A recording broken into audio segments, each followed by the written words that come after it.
नमस्कार दोस्तों, UP TET 2020 के जो प्रीवियस ईयर क्वेश्चन है मैथ के, हम उसको सॉल्व कराने आए हैं।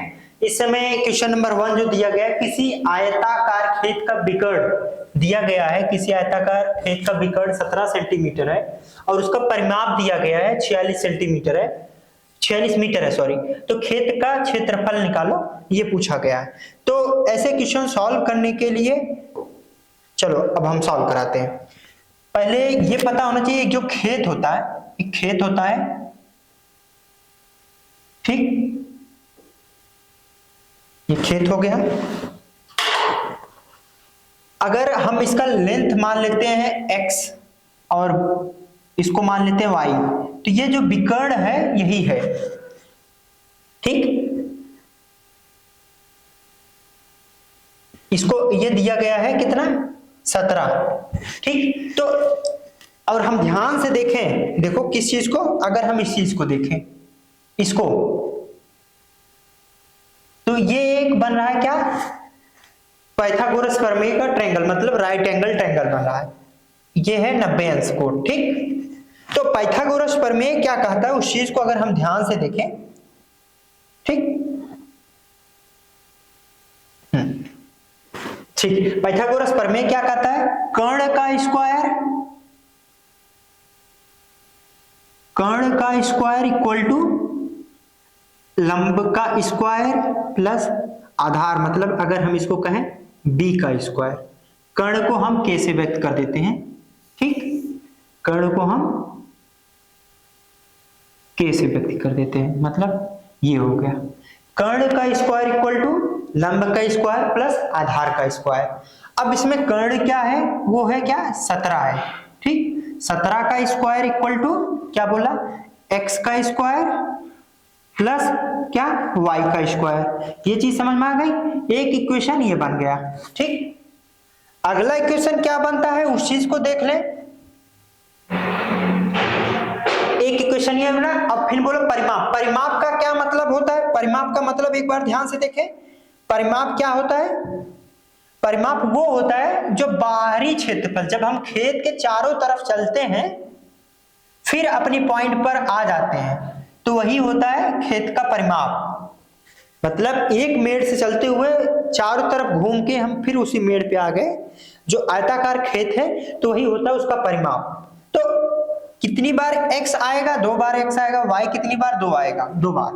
तो परिमाप क्या हो जाएगा, 2 times x plus y equal to कितना दिया है, 46 दिया है, ठीक। तो यहां से x प्लस वाई की वैल्यू क्या आ जाएगी, उसको ध्यान से देख लें। क्या आ गया, x प्लस वाई की वैल्यू आ गई 23। यहां कोई दिक्कत नहीं है। अब आगे चलते हैं सॉल्व कराने के लिए, ठीक। यहां तक कोई दिक्कत नहीं। अब चलो, अब देखो क्या पूछा है, क्षेत्रफल। क्षेत्रफल क्या होता है, आयत का क्षेत्रफल लंबाई गुणे चौड़ाई होती, मतलब L गुणे B होता है, जिसको हम कह सकते हैं क्या, x इंटू वाई, जो इसमें दिया गया है, ठीक, लिए हैं। अब ध्यान से देखो, इसको हम सीधा सीधा एक फार्मूला अगर लिख सकते हैं क्या,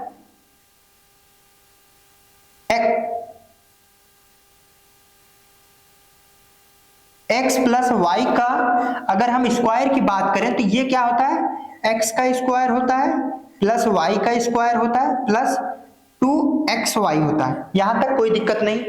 x प्लस वाई की वैल्यू दी गई है, कितना होता है, 23। तो यहां इसको लिख सकते हैं क्या, 23 का square, x square Y square की वैल्यू दी गई क्या, 17 का स्क्वायर प्लस 2xy लिखा गया है।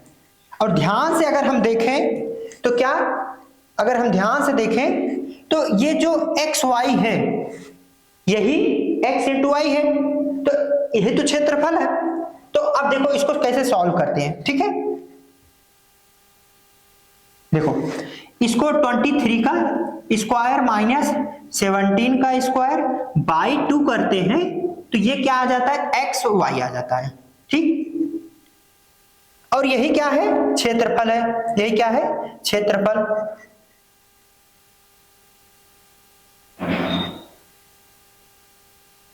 यही है क्षेत्रफल, यहां तक कोई दिक्कत नहीं।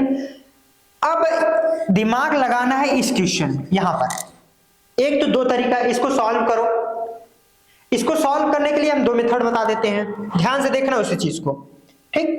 चलो इसको अगर हम रेस कर दें कोई दिक्कत नहीं ना, इसको हम हटाते हैं। यहां तक आप समझ में आ गया, तो आगे हम समझाते हैं। देखो इसको हटा देते हैं, ठीक। अब देखो क्या लिखा गया है, एक तो लगा सकते हैं, क्या लिखा है, ए स्क्वायर माइनस बी स्क्वायर लिखा है, तो क्या हो जाएगा, एक हो जाएगा 23 इंटू प्लस 17, अगले कोष्टक में हो जाएगा 23 माइनस 17, ये बाई 2 हो जाएगा।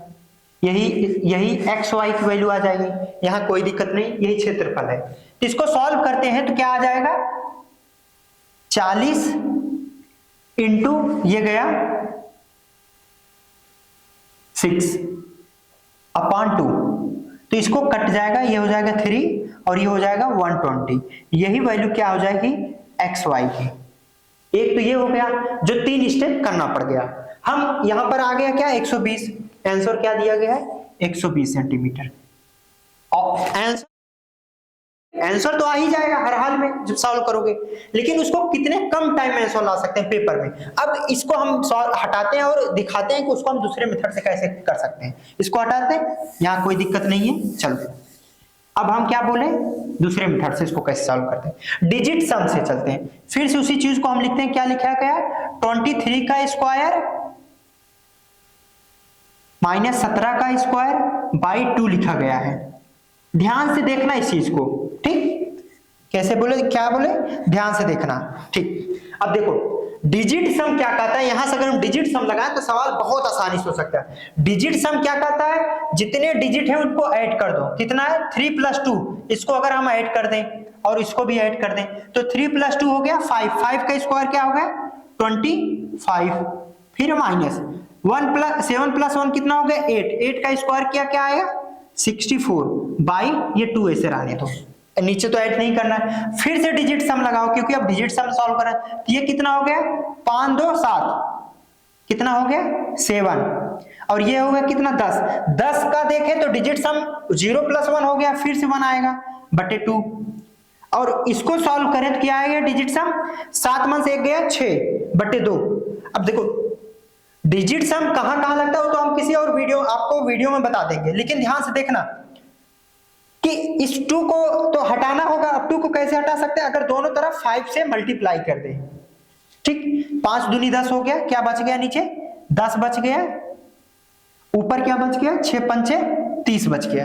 10 का डिजिट सम एक ही होता है और 3 का डिजिट सम 3, तो मतलब आंसर क्या आ गया 3 आ गया, यहां से कोई दिक्कत नहीं। अगर ये क्या है, यही क्षेत्रफल है और इसमें जिसका डिजिट सम 3 आएगा वही ऑप्शन होगा। अब देख लें इसका डिजिट सम कितना आ रहा है 4 आ रहा है, इसका डिजिट सम 9 है तो हटा सकते हैं 10, 8 2 10, 10 मतलब डिजिट सम कितना हो गया 1 हो गया, 3 2 5 1 6, इसका डिजिट सम 6 हो गया, इसका कितना हो गया 3 हो गया, तो ऑप्शन कौन सा हो गया फर्स्ट ऑप्शन, ठीक। तो जो डिजिट सम अभी तो देखो यहां पर छोटा था 23 था, 23 का स्क्वायर था 17 का स्क्वायर करने में आसानी थी, लेकिन जब और बड़े टर्म लिखेंगे और बड़ी वैल्यू होगी तो डिजिट सम एक बहुत अच्छा मेथड होता है, उससे बहुत आसानी से हम क्वेश्चन सॉल्व कर सकते हैं। आगे चले, चीजों को अच्छे समझ में आ गया, चलो नेक्स्ट क्वेश्चन पे हम चलते हैं।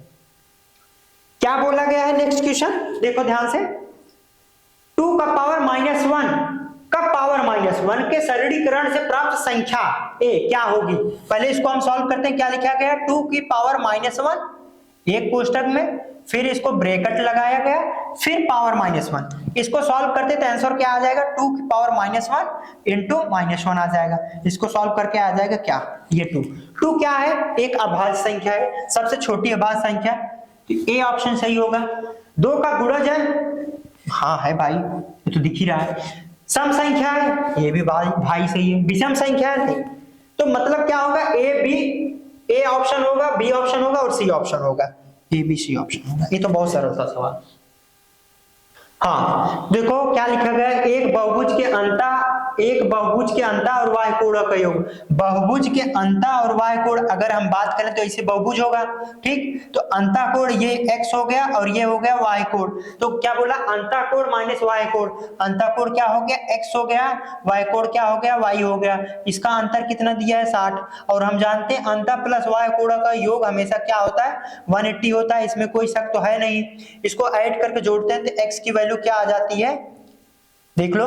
इसको ऐड करते हैं तो क्या हो जाएगा, ये हो जाएगा क्या 2x, इधर क्या हो जाएगा 224 हो जाएगा। x की वैल्यू क्या हो जाएगी 120 आ जाएगी और y की वैल्यू क्या आ जाएगी 60 आ जाएगी, ठीक। यहां तक कोई दिक्कत नहीं, x की वैल्यू पुट कर लो या x प्लस वाई बराबर 180 होता है, वहां सॉल्व कर लिए। अब बहुभुज की भुजाओं की संख्याओं का जो फार्मूला होता है वो होता है अंतःकोण, मतलब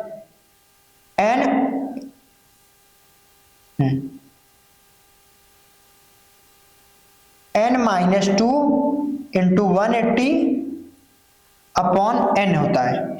ये बराबर होता है अंतःकोणों का योग। अंतःकोण होता कितना दिया है x, x बराबर क्या हो गया, ये दिया है 120। इसको बस सॉल्व करना है। इसको सॉल्व करें तो क्या आएगा ये देख लेते हैं। अब इसको जब हम पुट करते हैं तो ध्यान से देखो, n minus 2 equal to into 180 equal to क्या हो गया 120 इंटू n हो गया, ये कट गया 6 दूनी 12, ये हो गया 6 त्रिक 18, ये हो गया क्या 3n माइनस 3 दूनी 6 हो गया, ये हो गया 2n, ठीक। इसको सॉल्व कर देते हैं तो n बराबर क्या आ जाता है 6, ठीक। इसको सॉल्व कर लो, n बराबर क्या आ गया, भुजाओं की संख्या कितनी है 6 है। चलो हम नेक्स्ट क्वेश्चन में अगर चलते हैं तो दिया एक सरल रेखा पर स्थित बिंदुओं की संख्या होती है। एक रेखा है, ठीक। इस पे बिंदुओं की संख्या कितनी हो सकती है, अरे देख सकते हो अनगिनत है, इन्फिनिटी है, असंख्य है, इसमें कोई दिक्कत नहीं। ये तो बहुत सरल क्वेश्चन था। एक पाइथागोरस चित्र ज्ञात कीजिए जिसकी सबसे छोटी संख्या 8 हो, ठीक। अब पाइथागोरस के नियम के बेसिस पर हम क्या करते हैं, ये ध्यान से देखो, ये पाइथागोरस होता है। पाइथागोरस इसमें राइट एंगल ट्रायंगल होना चाहिए, इसकी एक भुजा हमेशा 8 होगी, ये बोल दिया। जो छोटी होगी सबसे 8, बाकी भुजाएं बताओ क्या हो सकती हैं। एक पाइथागोरस चित्र ज्ञात कीजिए, मतलब इसमें एक ऑप्शन बताओ कौन सा होगा जो जिसकी भुजाओं की संख्या 8 हो। अब हमेशा देखो क्या हो सकता है, ये 8 का स्क्वायर इक्वल टू होता है क्या हो जाएगा कर्ण का स्क्वायर माइनस लंब का स्क्वायर, यही होगा। तो ये तो हो गया 64, ठीक। अब कर्ण हमेशा लंब और आधार से तो बड़ा ही बड़ा होगा। अगर हम चलो ऑप्शन से चलते हैं, ठीक, ध्यान से देखो, अगर हम इसको कर्ण मान लेते हैं, ठीक, और ये आधार हो गया, ये हो गया, तो ये कितना होगा 10 दहमा 100 और 6 36 हो गया। अगर हम इसको मानते हैं तो ये 10 का स्क्वायर हो जाएगा माइनस ये क्या हो जाएगा 6 का स्क्वायर, तो ये हो जाएगा 64 आ जाएगा। मतलब एक ही ऑप्शन जो ट्राई किया वही सही हो गया। वैसे इसको ट्राई कर सकते हैं, इसको जब ट्राई करेंगे तो क्या लिखेंगे 10 का स्क्वायर माइनस 9 का स्क्वायर, ये कितना हो गया 10 दामा 100 9 9 81, ये हो जाएगा कितना बच जाएगा 29, जो कि नहीं होगा। मतलब एक ऑप्शन सही है जो ऑप्शन डी है, ठीक। पाइथागोरस प्रमेय लगा के चेक करना था। जेड के किस मान के लिए, जेड का मान ज्ञात कीजिए यदि संख्या इतना 9 से विभाजित हो। विभाजकता का नियम तो आप लोगों को बताए थे, फिर से हम एक बार बताते हैं। देखो किसके लिए, 3 के लिए और 9 के लिए एक ही रूल होता है। क्या होता है, जो संख्या दी हो उसको ऐड कर लो, उसके डिजिट्स को ऐड कर लो। अगर वो डिजिट ऐड करने के बाद 3 या 9 से विभक्त हो रही हो, वो पूर्णतः संख्या उससे 3 या 9 से विभक्त होगी। चलो जैसे ये दिया गया, क्या दिया गया, ऐड कर लो सबको, 4 + 1 + 7 + z + 8 बाई, इसको 9 से डिवाइड करना, 9 से चेक करना तो 9 से कर लो। देखो कितना हो रहा है, 4 1 5 7 5 12 8 20 20/20 + z/9 लिखा है। तो 9 से विभक्त बोल दिया है, विभाजित है, तो z का वैल्यू क्या हो सकता है, सिर्फ क्या 7, जो कट जाएगा 27 हो जाएगा अगर z की वैल्यू रख देंगे, जो कि 9 से विभक्त होगा, ठीक। चलो हम दूसरा मेथड बताते हैं। एक मेथड तो ये हो गया। अब इसमें क्या है, डिजिट सम से भी कर सकते थे, इसको 9 से भाग करना है और विभाजित होगा, तो जो 9 बचेगा तो हटा दो, जो 9, 8 1 9 हट गया, इसमें का 7 इसमें का 2 हट गया, इधर क्या बचा, सिर्फ 2 बचा। और अगर z का वैल्यू क्या मिनिमम हो सकता है, अगर z का मिनिमम वैल्यू अगर 7 रख दें, 7 2 9 होगा, फिर हट जाएगा, सीधा आंसर क्या होगा, 7। ठीक, चलो अब बाकी विभाजकता का नियम भी हम आपको बता देते हैं अच्छे से, जैसे कि किसके किसके लिए रिवाइज भी हो जाएगा, 2 के लिए। और देखो मान लो कोई संख्या एक है, संख्या ले लो 7 8, अरे सॉरी क्या संख्या है, 6 3 2 1 2 2 8, मान लो कोई संख्या है। ठीक, अब इसको देखो 2 के लिए और 8 के, 2 के लिए 4 के, देखो सबसे पहले ये संख्या अगर 2 से विभक्त के लिए बोला तो सिर्फ हम लास्ट डिजिट देखेंगे, सिर्फ 2 से भाग कर देंगे, और 8 के लिए बोला, 4 के लिए बोला तो इस 2 को देखेंगे, दो संख्या को। अगर 28/4 लिख देंगे कोई दिक्कत नहीं, और 2 के लिए क्या करेंगे, ये हो जाएगा 8/2 देखेंगे, और ये किसके लिए हो गया, ये 4 के लिए हो गया। 8 के लिए क्या करेंगे, 8 के लिए हम फिर से बता देते हैं, पेन कलर चेंज करते हैं, 8 के लिए ये 3 संख्या देखेंगे। ठीक, ये 3 8 के विभाजकता के लिए,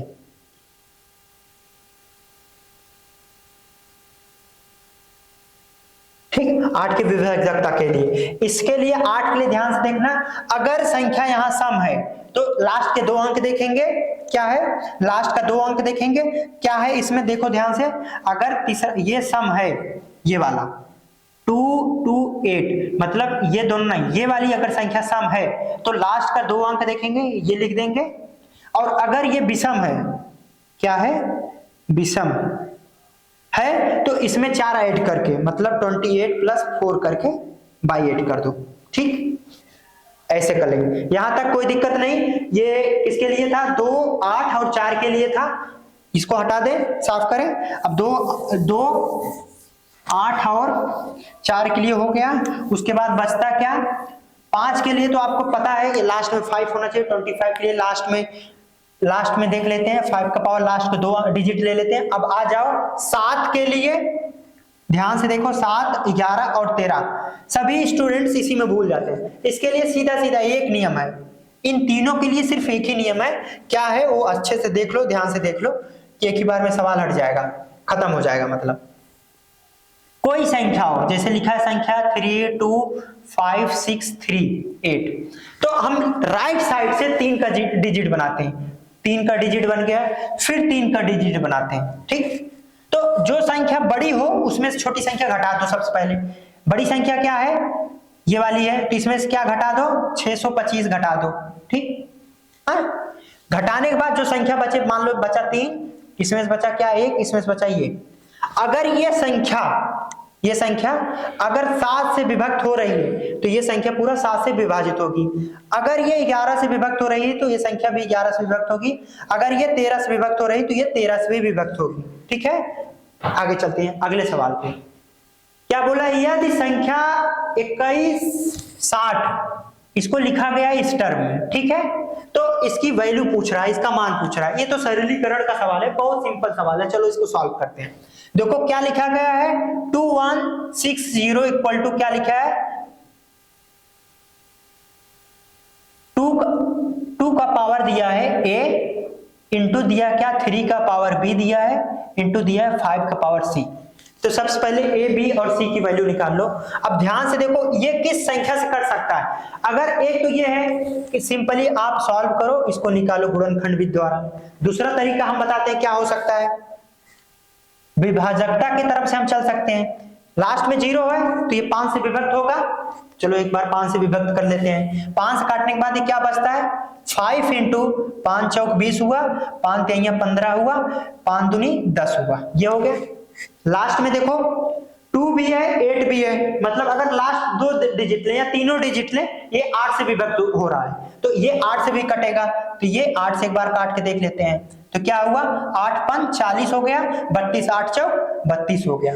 देख रहा हो 54। अब इसको देखें तो ये क्या होता है 9 छक 54 होता है। यहां लिख सकते हो 5 × 8 × 6 × 9। अब देखो इसमें 9 की 3 कितनी बार है, 2 इधर है 1 इधर है, तो b की वैल्यू क्या हो गई 3। 8 कितनी बार 2 कितनी बार है, इसमें 3 है इसमें 1 है, तो इसकी वैल्यू क्या हो गई 4। और 5 कितनी बार है 1 हो गया। इतना सिंपली हो गया।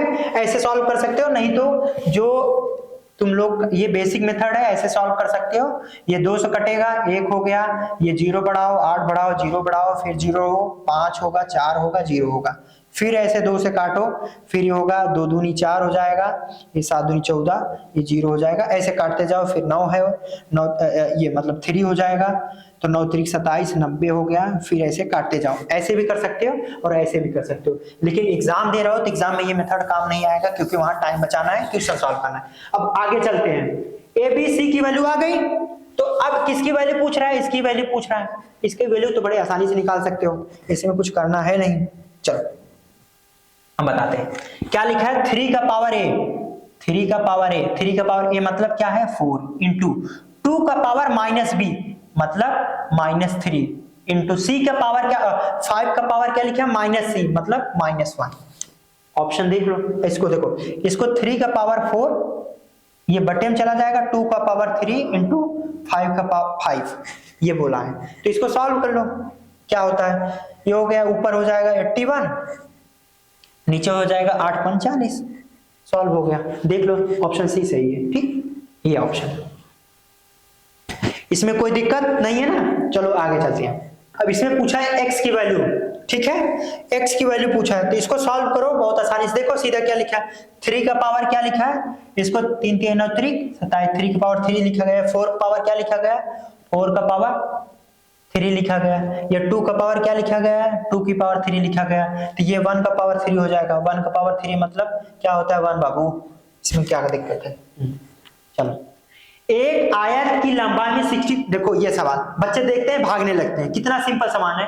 एक आयत की लंबाई में 60% की वृद्धि करने पर उसकी चौड़ाई में कितने प्रतिशत की कमी होगी जिससे कि आयत का क्षेत्रफल ना बदले। इसको कई मेथड से किया जा सकता है। चलो पहले हम एक मेथड से, सिंपल मेथड से सॉल्व करते हैं। ठीक, देखो क्या बोला, रेशियो से सॉल्व करते हैं। 60%, 60% का निकालो मतलब क्या होता है, 60% मतलब क्या होता है, ध्यान से देखो 60% का मतलब होता है 6/100 लिख सकते हैं ना बाबू।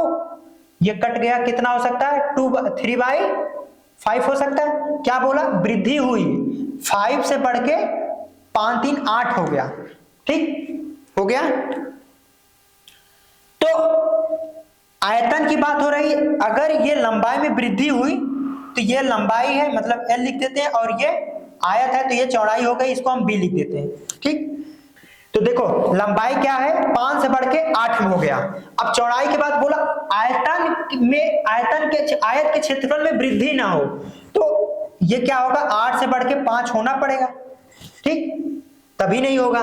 तो अब कितने की कमी हुई, 8 से बढ़ के कितने में आया 5, तो कितने की कमी हुई 3 की, किसके रिस्पेक्ट में 8 के, तो ये कितना परसेंट है बस यही निकालना है, आंसर कुछ बचा ही नहीं। इसको सॉल्व कर लो, 100 से मल्टीप्लाई कर दो, यही परसेंट है, देख लो कितना हो रहा है। ठीक, ये होगा पहला मेथड। अब चलो हम इसको सेकेंड मेथड से सॉल्व करते हैं, कैसे हो सकता है। ठीक, फर्स्ट मेथड हो गया, अब सेकेंड की हम बात करते हैं। देखो सेकेंड मेथड के लिए 60% वृद्धि मतलब क्या हुआ, 60% तो लिखा ही रहना चाहिए, इसको भूल नहीं सकते। चलो अगर 3/5 से कोई चीज बढ़ रही है, ठीक है, 5 से 3 बढ़ी तो कमी हमेशा 3/8 पे ही होगी। इसको याद कर लेना कैसे, अगर ये x/y लिखा है तो ये हमेशा x प्लस y होगा। ठीक, तो देखो 5 से बढ़ के 3 हुआ मतलब 5 था बढ़ा कितना 3। ठीक, इसमें पहले 8 था, ये कमी हुआ है कितने का 3 का, ये बढ़ोतरी थी 3 की, इसमें 3 की कमी है किसके रिस्पेक्ट में 8 के, ये तो सीधा निकाल सकते थे। 3 की कमी थी 8 में, 100 का गुणा करो, क्योंकि हमें परसेंट निकालना है, ये बट्टे इंटू परसेंट तो यहां छापा ही गया है। ठीक, इसको सॉल्व कर लो, फिर से वही आएगा। चलो अगला क्वेश्चन चलते हैं। इसमें लिखा है क्या बाबू, एक घन का आयतन, एक घन का आयतन संख्यात्मक रूप में उसकी भुजाओं की लंबाई के योग के बराबर है। अब ध्यान से देखो, जो घन का आयतन होता है एक क्यूब होता है। अगर कोई मान लिया, मैंने क्या माना भुजा ए है, तो कितना भुजा होती है, 12 भुजा होती है, तो 12 ए हो जाएगा। तो ए बराबर क्या हो जाएगा, ए स्क्वायर बराबर 12 हो जाएगा, कोई दिक्कत नहीं। अब बोला घन का संपूर्ण पृष्ठीय क्षेत्रफल, तो कितना पृष्ठ होते हैं, कितना पृष्ठ, 6 होते हैं। तो पूछ रहा है क्या, 6a का स्क्वायर पूछ रहा है। तो 6 की वैल्यू दी गई है, a की वैल्यू पता है, 12 6 72, खत्म। डरना नहीं चाहिए, लड़ना चाहिए। अब देखो ये सवाल और मजेदार है, इसको हम देखो कैसे सॉल्व करते हैं। पूछा कि 2018 में एक अमित नाम का लड़का था, 1,26,500 रुपया कमाता था, बड़ा पैसा यार कमाता था। चलो आगे बढ़ते हैं, देख लो क्या कहना क्या चाहता है। वर्ष 2016 में उसका वेतन प्रति वर्ष क्रमशः 10% बढ़ा, 16 में 10%, 17 में 15% बढ़ा, बढ़ के 18 जो था उसमें उनका वेतन इतना हो गया। पूछा कि 2016 में उनका वेतन कितना था। यार कितना लल्लू सवाल है, क्या बोला 10% का मतलब क्या होता है, पहले देख लो ध्यान से, ये सिंपल चीज है, सब लिख लो। क्या होता है 10% का मतलब क्या होता है, 1/10 होता है, ठीक है। और 15% का मतलब होता है 15/100, इसको लिख सकते हो आसानी, सिंपल सॉल्व करें तो इसको लिख सकते हो 3/20 3/20 होता है, ठीक। अब देखो क्या बोला, 10 की बढ़ोतरी हुई, मतलब 10 था बढ़ के कितना हो गया होगा 11। ये 2016 ही है, ये 2016 की बात हो रही है। 10 था बढ़ के 11 हुआ। अब आप पहुंच गए कितना, ये 2017 में पहुंच गए, ठीक, 2017 में पहुंच गए। 15% की बढ़ोतरी हुई, मतलब कितना था, अगर 20 था बढ़ के कितना हो गया 23 हो गया। ये कितना है, 2018 की बात हो रही है, ठीक। कब की बात हो रही है, 2018 की बात हो रही है, कोई दिक्कत नहीं। लेकिन यार ध्यान से देखो, 2017 की चीजें बराबर होनी चाहिए, तो इसको बराबर कर दो। इसमें कितने के मल्टीप्लाई करो बराबर हो जाए। देखो इसमें अगर हम मल्टीप्लाई करें कितने का, 20 का, तो इधर भी 20 का हमें गुणा करना पड़ेगा। ये कितना हो जाएगा 200। अगर हम इसमें 20 का गुणा किए हैं तब ये हो जाएगा, इसमें 11 का गुणा करना होगा, इसमें 11 कर दो, ठीक। ये दोनों तो एक जैसे हो गए, ठीक। इसको सॉल्व कर लो, कितना हो 11 3 33, 11 दूनी 22,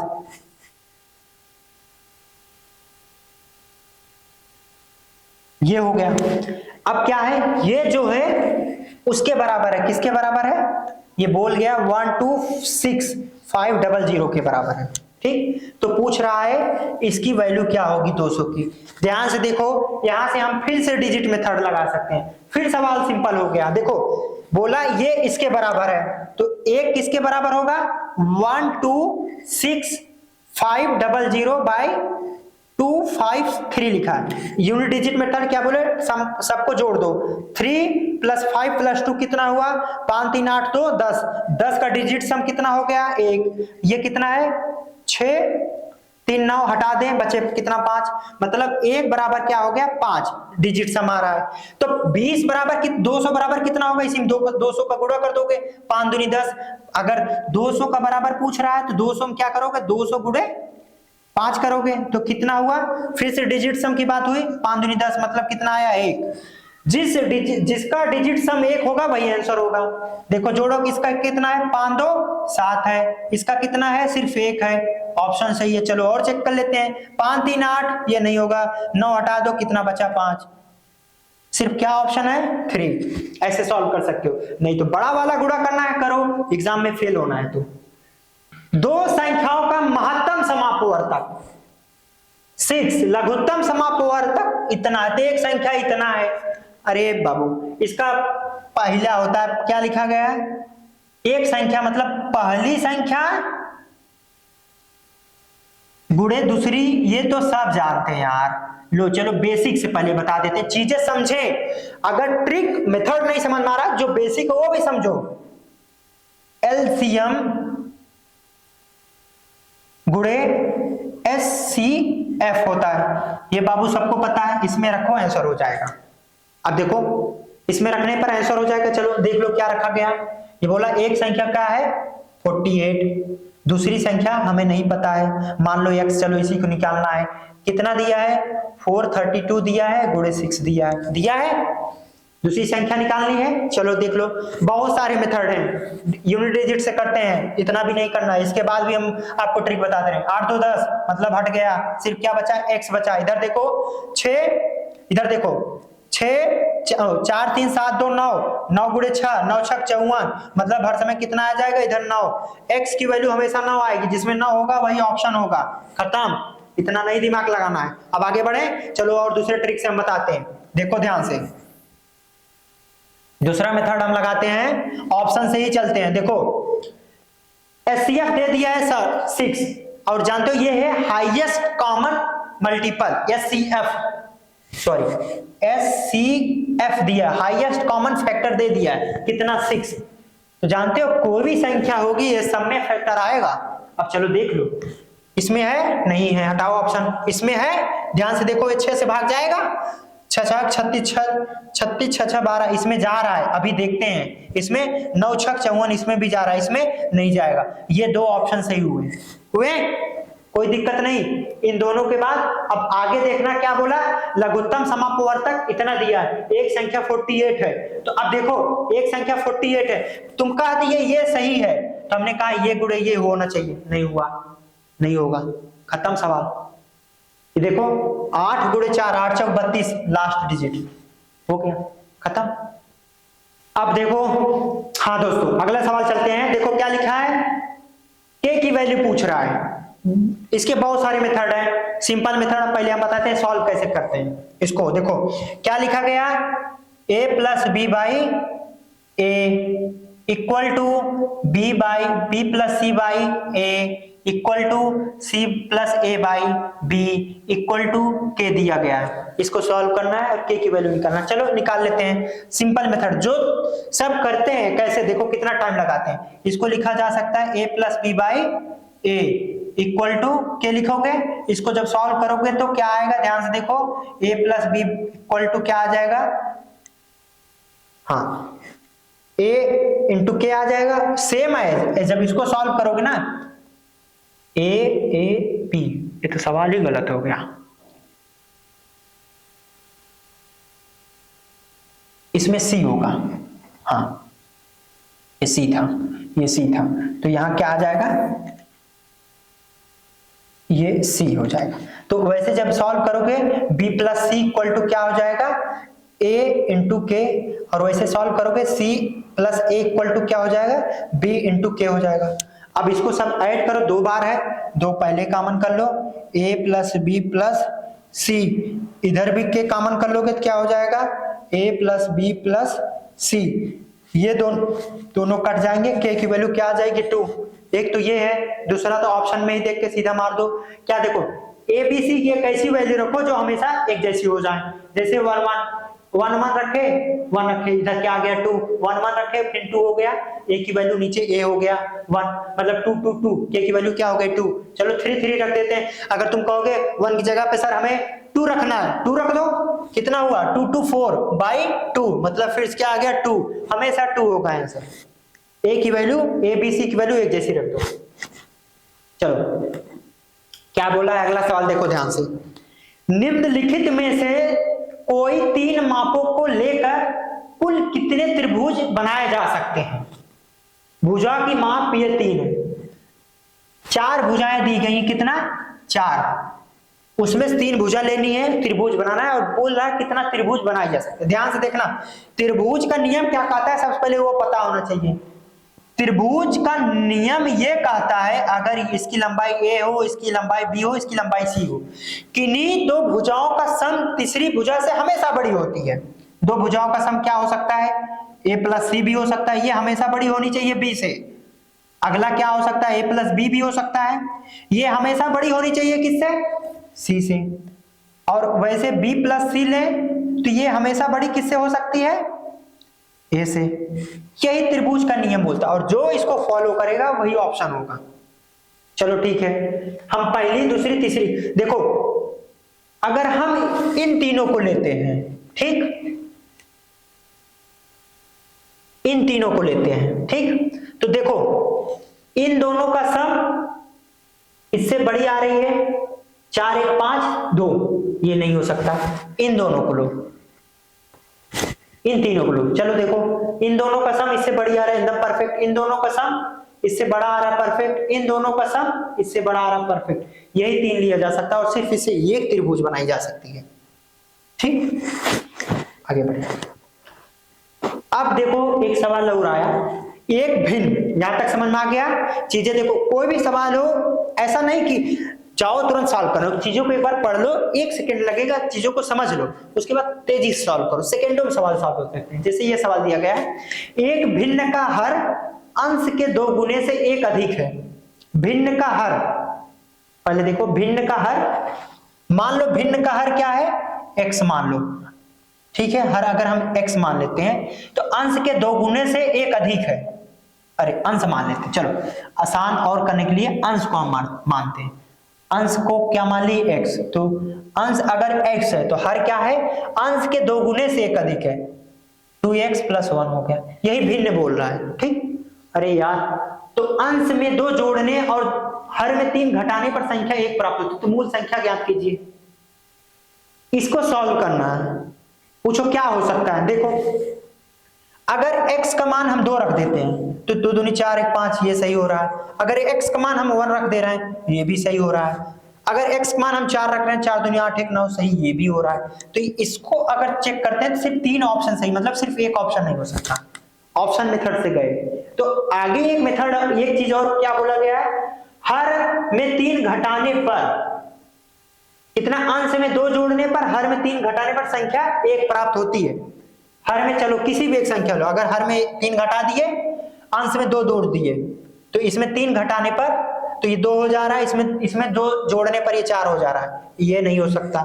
इसमें क्या 3 घटाने पर 0 हो जा रहा है, ये तो हो ही नहीं पाएगा। और ये देखो अगर इसमें 3 घटाए तो 6 हुआ, इसमें 4 जोड़ दिए तो ये सिर्फ ये एक ऑप्शन, ठीक ना। इतना टाइम नहीं है सॉल्व करने के लिए, सरल कीजिए, देखो सरल कीजिए, इसमें पूछा है। नेक्स्ट सवाल, चलो इसको सॉल्व करते हैं। देखो सबसे पहले इसमें क्या लगाते हैं, बॉड मास, BOD मास, जो खाने वाला है वो वाला नहीं, ठीक। पहले ब्रैकेट देखो, फिर ऑफ देखो, मतलब जो का हो, फिर भाग करो, फिर गुणा करो, फिर जोड़ो, फिर घटा दो, ठीक। चलो उसी मेथड से करते हैं, बॉड मास याद है ना बाबू। तो और इसमें ये जो दिया गया है इसको पहले करना होता है, ठीक। तो इसको सॉल्व करते हैं, क्या हो जाएगा, -9 -8 प्लस ब्रैकेट में 24 भागे 13 मान से गए 6, ठीक। इसको सॉल्व करते हैं तो ये क्या हुआ, 6 चौक 24, ये 4 हो जाएगा, इधर -4 हो जाएगा। अगर इसको देखोगे तो -4 हो गया, और ये ब्रैकेट बचा हुआ है, फिर -9 ये लिखा गया है, ठीक। तो इसमें -9 ये हो गया +4, आंसर आ गया -5, ऑप्शन ए, खत्म। इतना सा क्वेश्चन, चलो ठीक, आगे चलते हैं। यदि अगला सवाल दिया गया है, यदि मासा a × 4, मतलब 2 संख्याओं का मासा 4 है, तो मतलब 4 इसमें भी होगा, इसमें भी होगा, हो सकता है कुछ और संख्या हो, उससे हमसे नहीं मतलब है, लेकिन दोनों में 4 होगा। क्या मासा मतलब क्या होता है, HCF, हाईएस्ट कॉमन फैक्टर, और लासा a और 8 का क्या है, 24 है, ठीक है। आगे हम बढ़ते हैं, तो a का मान ज्ञात करो। a का मान क्या हो सकता है, देखो 4 दोनों में होना चाहिए, पहला नंबर। 4 से कट रहा है, नहीं, हटा दो। ये कट रहा है, एक ऑप्शन ये भी हो सकता है। ये कट रहा है, नहीं, ये भी हटा दो। ये कट रहा है, ये और ये 1 और 3 ऑप्शन हो सकता है। अब आगे देखो कैसे, अब देखो एलसीएम कितना है, 24 है, ठीक है, 24 है। तो अगर मान लो 8 हुआ तो एचसीएफ भी 8 हो गया होता, तो 12 होता, 12 × 8 ये होता। अगर 12 और 8 का वो निकालोगे तो क्या होगा, ये 4 × 3 होता है, तो 8 3 24, मतलब ये संख्या तो सिर्फ ये वाली हो रही है, ठीक। एक मेथड तो ये हो गया, और दूसरे मेथड से क्या है, फिर से देखो इसी मेथड को हम अच्छे से फिर से बताते हैं, क्योंकि इसमें पेन नहीं चलाना होता। ध्यान से देखो, एचसीएफ पूछा, एचसीएफ बराबर कितना दिया गया है 4। तो अगर एचसीएफ 4 दिया गया है तो ये बताओ अगला ऑप्शन, मतलब जो एक संख्या पूछ रहा, ए पूछ रहा, उसके अंदर भी 4 होगा कि नहीं होगा, क्योंकि हाईएस्ट कॉमन फैक्टर है तो फैक्टर दोनों में होगा, तभी एचसीएफ 4 होना चाहिए। तो अगर इसमें से देख लो कौन सा ऑप्शन सही हो सकता है। अगर एक ही ऑप्शन मिल जा रहा तब तो सीधा आंसर हो गया, नहीं मिल रहा तो एक स्टेप और आगे बढ़ना होगा। देखो इसमें 4 है, नहीं है, इसमें है 4 दूनी 8, इसमें है, नहीं है, इसमें 4 तीन 12, ये ऑप्शन तो हो रहा। अगर मान लो ए भी 8 होता तो एचसीएफ तो 8 हो जाता ना, तो अगर ए 12 होता तो इसका फैक्टर 4 और 3 मतलब एचसीएफ 4, तो ऑप्शन तो एक सीधा यहीं से पुट हो गया, यहीं से हो गया, आंसर होगा। लेकिन चलो अब मेथड से कैसे करते हैं, वही होता है मेथड, मतलब पहली संख्या गुणे दूसरी संख्या इक्वल टू क्या होता है, एचसीएफ इंटू एलसीएम, ठीक होता है। देख लो क्या होता है भाई, ये 8 दिया, ये 4 दिया है, सॉरी, और ये दिया है 24, और दूसरी संख्या एक 8 संख्या दिया है और एक संख्या पूछ रहा, मान लो पहली, लो तुम लोगों को यही चाहिए तो यही आ गया, 4 दूनी 8, 2 चौका 12, क्या हो गया पहली संख्या, लो 12 हो गया। और कुछ चाहिए, आगे बढ़ते हैं, अगला सवाल पूछ रहा है, एक कमरे की लंबाई में 10% की वृद्धि की गई, घटाई गई, सॉरी, कमरे की लंबाई 10% घटा गई, चौड़ाई में 20% की घटोत्तरी हुई, जबकि ऊंचाई 5% की बढ़ोतरी हुई। इस प्रकार कमरे के आयतन में कितने प्रतिशत का परिवर्तन हुआ। ध्यान से देखो, चलो ये लंबाई हो गया, ये चौड़ाई हो गया बेस, और ये हो गया ऊंचाई, और यही अगर हम आयतन की बात करें तो यही L गुणे B गुणे H होता है बाबू। हाँ चलो इसको ध्यान से देखो, क्या बोला, 10% बढ़ाया गया, 10 मतलब 10 घटाया गया, 10 मतलब घट के 9 हो गया, कोई दिक्कत।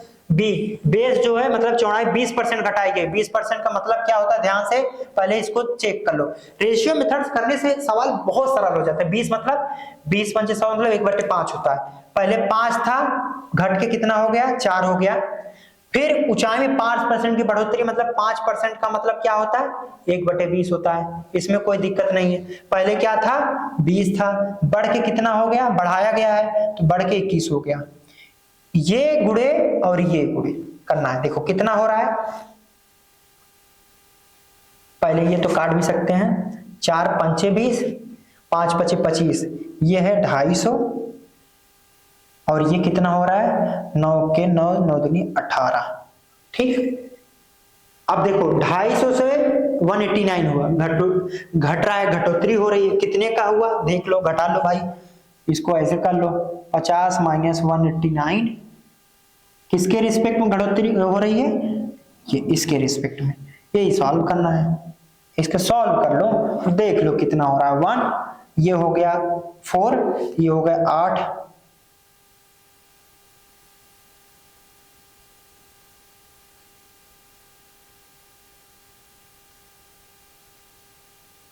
इतना परसेंट निकालना, चलो परसेंट निकाल लिए, ये घटा लिए, सीधा इसे 25 चौका 100 कर सकते थे, नीचे 10 बचा है, 4 1 4, 6 चौक 24,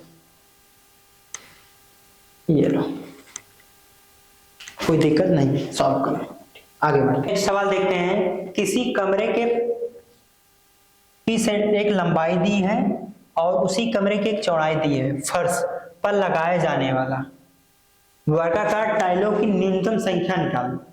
ध्यान से देखो, एक कमरा दिया गया है, ठीक है, मान लो ये है, तो इस पे कितना नंबर ऑफ टाइल लगेगी, सबसे पहले ये पता करना चाहिए कि हमारे टाइल की साइज कितनी होगी, जो एक वर्गाकार है, मतलब इसकी लंबाई और चौड़ाई दोनों एक जैसी होगी, फिर उसके बाद कितना लगेगा वो पता कर सकते हो। चलो तो अब कितना टाइल लगेगा इस तरफ या इस तरफ, उसके लिए क्या होगा, इन दोनों का मतलब लंबाई और चौड़ाई क्या क्या लेना होगा, एचसीएफ।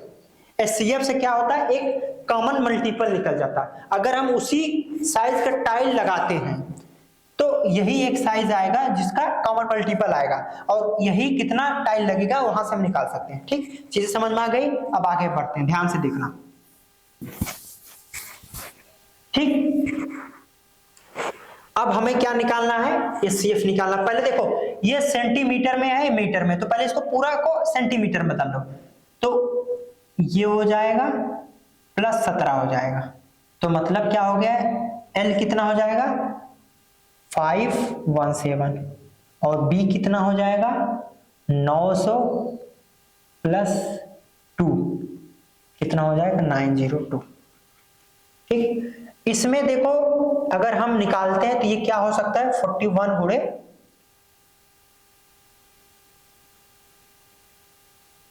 इंटू 2 कर देते हैं। तो अगर 2 की जगह पर अगर हम, हाँ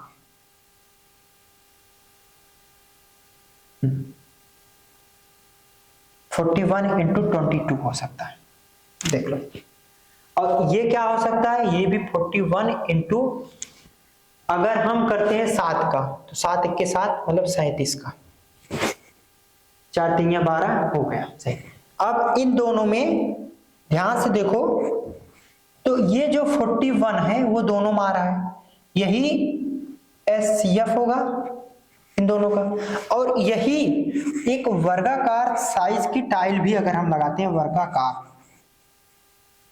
ठीक, तो एक टाइल पता चल गए। अब कितना टाइल लगाना है वो देख लो क्षेत्रफल से। क्षेत्रफल कितना होगा 15 ये गुणे 902 upon number of tile equal two upon HCF हो जाएगा। एचसीएफ कितना हो रहा है इसका 41 × 41, एक टाइल की साइज यही होता है। इसको सॉल्व कर लो, आंसर निकाल लो। ये कितना हो गया 37, ये कितना हो गया 22। ये अब देखो इसको सॉल्व करना है तो 7 दूनी 14, जो लास्ट में 4 आएगा ऑप्शन हो गया, यूनिट डिजिट से आसानी से हो गया। लास्ट डिजिट भी देख सकते हैं, लास्ट डिजिट से देख सकते हैं, यूनिट डिजिट सॉल्व करना है तो यूनिट डिजिट सॉल्व कर सकते हैं। ठीक, आगे बढ़ते हैं।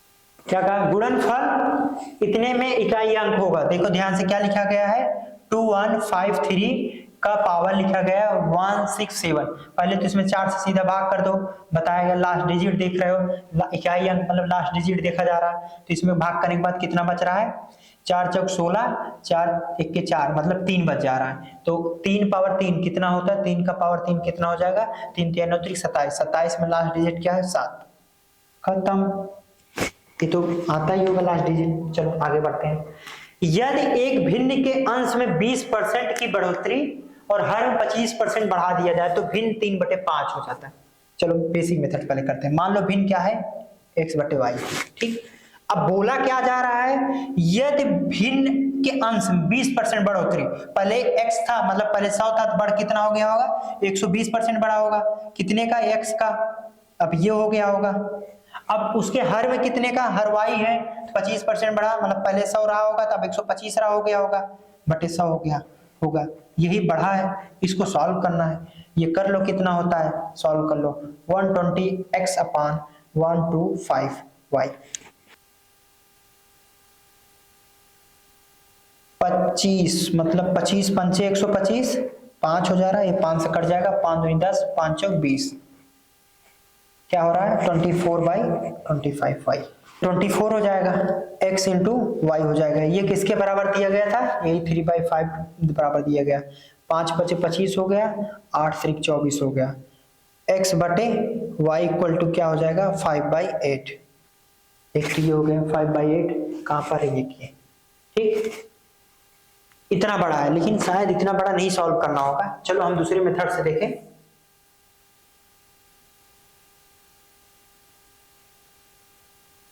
एक ये हो गया, अब दूसरा क्या बोला गया, मूल भिन्न क्या होना चाहिए। ध्यान से देखो, अगर अंश में 20% बढ़ाते हैं तो 20 पंचे 100 मतलब 5 से बढ़ा के 6 कर दिया गया, और उसके हर में 25% बढ़ोतरी मतलब 20 25 चौका 100 मतलब 4 से बढ़ के 5 कर दिया गया। तो पढ़ाने के बाद वो भिन्न इतनी हो जाती है। पहले ये था 5x था, और इसको अगर हम y मानते हैं तो क्या हो जाता है 6x plus 5y equal to 3/5 हो जाता है। 5 5 कट गया, 6 3 दूनी 6 कट गया, x बटे y इक्वल टू हो गया 1/2।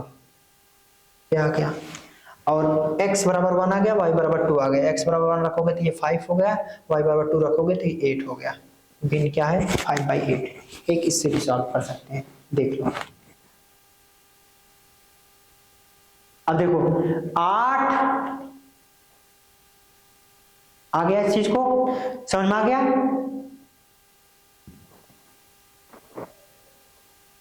चलो आगे बढ़ते हैं।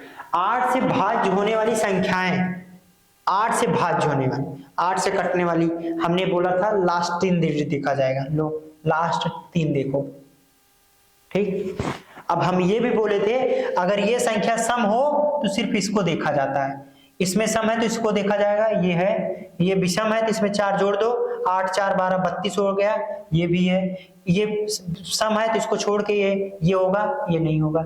ये विषम है तो इसमें 4 जोड़ दो, ये 4 28 हो जाएगा, 7 चौक 28, ये नहीं होगा। सिर्फ पहला और क्या होगा, दूसरा होगा, पहला और तीसरा होगा, मतलब पहला और तीसरा जो ऑप्शन दिया गया है, ठीक। ये क्या बोला गया, 10 रुपए के 6 केले खरीदे गए और 6 रुपए में 4 केले बेचे गए, तो कितना % लाभ ये पूछा गया।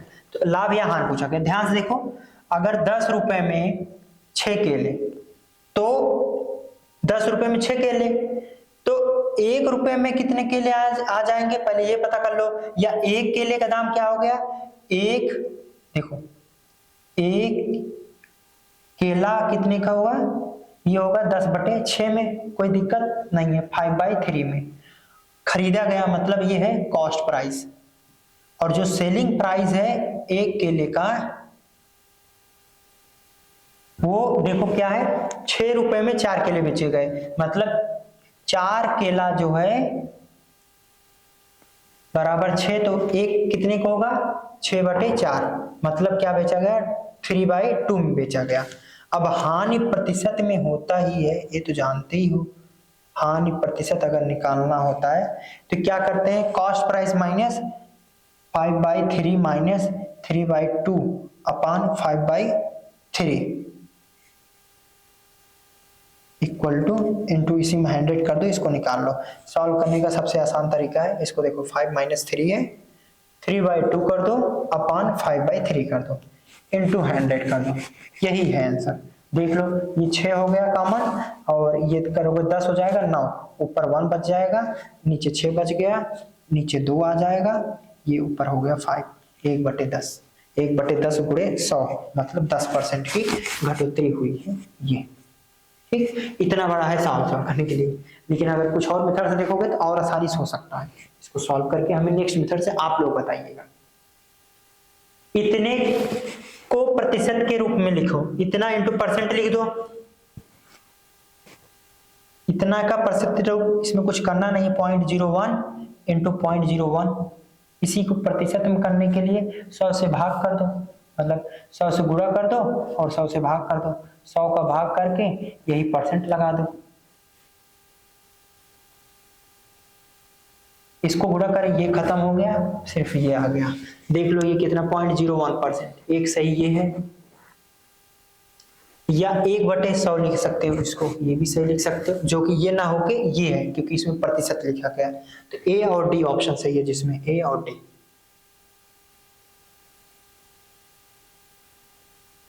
लास्ट सवाल है, यदि 2 संख्याओं का अंतर तथा गुणनफल क्रमशः इतना और इतना हो तो उनके व्युत्क्रमों का अंतर कितना। आसान सवाल है ये, सीधा सिर्फ चुटकियों में, नेक्स्ट ईयर भी ये आया था, 2022 में भी आया था। देखो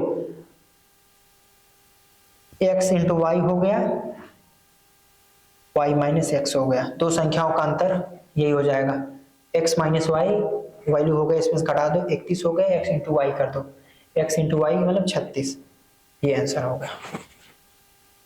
आप कहोगे कैसे, ध्यान से देखो, व्युत्क्रम पूछा, x माइनस वाई पूछा, कोई दिक्कत नहीं है। ये क्या हो गया, x इंटू वाई होता है, ये y माइनस 6 पूछा। तो क्या बोला, दो संख्याओं का अंतर क्या है, 5 है। दो संख्याओं का अंतर क्या है, ये हो गया 5, और वो तथा उनका गुणनफल क्या हो गया 36। ये होगा, सॉरी ये वाला नहीं, फिर से देखो।